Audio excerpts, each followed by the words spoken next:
नमस्कार, मैं आप सबका अपने यूट्यूब चैनल पे स्वागत करता हूँ। दिल्ली से एक सनसनीखेज मामला सामने आया है।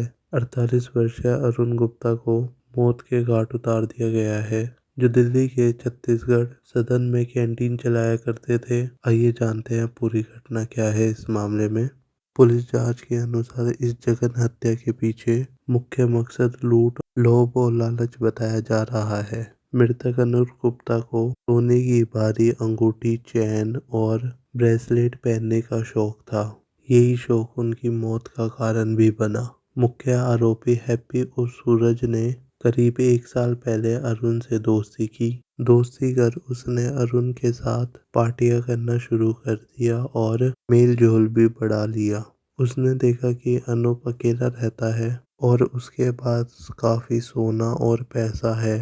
ये सब देखकर उसके मन में लालच आ गया, जिसके बाद उसने अपने साथियों और लिविंग पार्टनर राखी के साथ मिलकर लूट और अपहरण की योजना बनाई। इसी प्लान के अनुसार हैप्पी ने अपनी लिविंग पार्टनर को अनूप के साथ दोस्ती और मेलजोल बढ़ाने के लिए कहा। उसकी लिविंग पार्टनर ने ऐसा ही किया और वो उससे बातें करने लगी।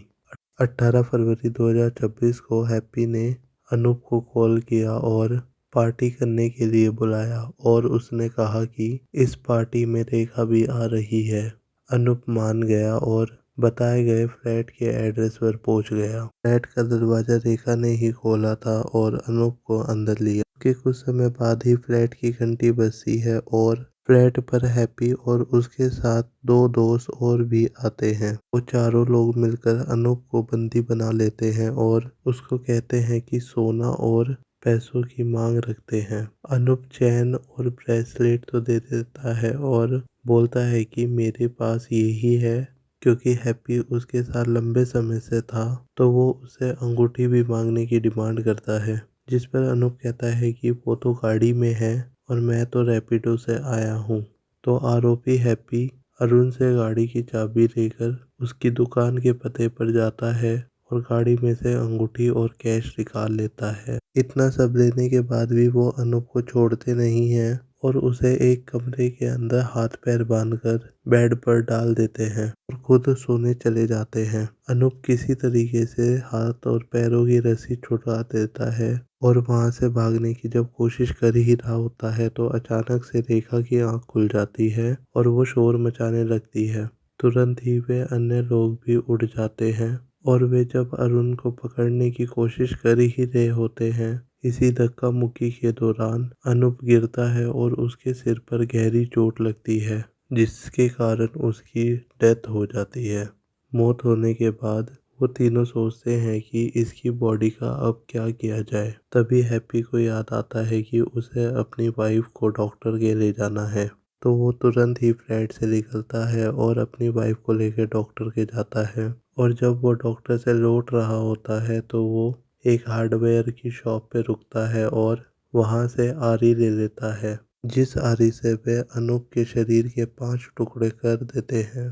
पहले वो सिर काटते हैं, फिर हाथ और पैर काटते हैं और उन्हें प्लास्टिक के बड़े बड़े बैगों में भर देते हैं, जिससे किसी को शक ना हो। वे लोग अरुण के परिवार वालों को मैसेज करते हैं कि वो गोवा घूमने जा रहा है और परिवार को सच दिखाने के लिए वो कुछ फोटो इंटरनेट से लेकर सोशल मीडिया पर डाल देते हैं। लेकिन परिवार को जब शक होने लगा कि अनूप को जब वो फोन किया करते थे तो अनूप का फोन नहीं उठ रहा था और लास्ट 18 फरवरी को ही मैसेज आया था, उसके बाद अनूप से कोई कांटेक्ट भी नहीं हो पा रहा था। तो मृतक का भाई पुलिस के पास जाता है और 23 फरवरी 2026 को गुमशुदगी की रिपोर्ट दर्ज कराता है। ये शिकायत उत्तर प्रदेश पुलिस को की जाती है। जब पुलिस उसकी आखिरी लोकेशन निकालती है तो वो उसी फ्लैट की निकलती है और कॉल रिकॉर्ड में भी आखिरी कॉल किसी हैप्पी के नाम से शो हो रहा था।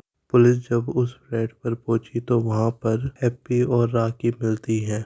पुलिस उनसे जब कड़ाई से पूछताछ करती है तो वो दोनों अपना सारा सच उगल देते हैं, उन्होंने किस तरीके से हत्या की। जब पुलिस उनसे मृतक अनूप के शव के बारे में पूछती है तो आरोपी बताते हैं कि मथुरा वृंदावन के पास यमुना नदी के सुनसान इलाके में फेंक दिया है। पुलिस पूछती है कि वहां तक ये बॉडी को कैसे लेके गए, तो आरोपी बताते हैं कि मृतक अनूप की फॉर्च्यूनर कार में रखकर लेके गए थे। उनकी ही निशानदेही पर अनूप के शरीर के कटे हुए हिस्से बरामद होते हैं। पुलिस ने आरोपियों के खिलाफ एफआईआर दर्ज की है और बीएनएस की धाराओं के तहत मामला भी दर्ज किया है। बीएनएस की धारा 103 क्रॉस 1 सुनियोजित हत्या, बीएनएस की धारा 140 क्रॉस 2 अपहरण और फिरौती की मांग, बीएनएस की धारा 61 क्रॉस 2 हत्या के लिए रची गई आपराधिक साजिश, बीएनएस की धारा 238 साक्ष्य नष्ट करना,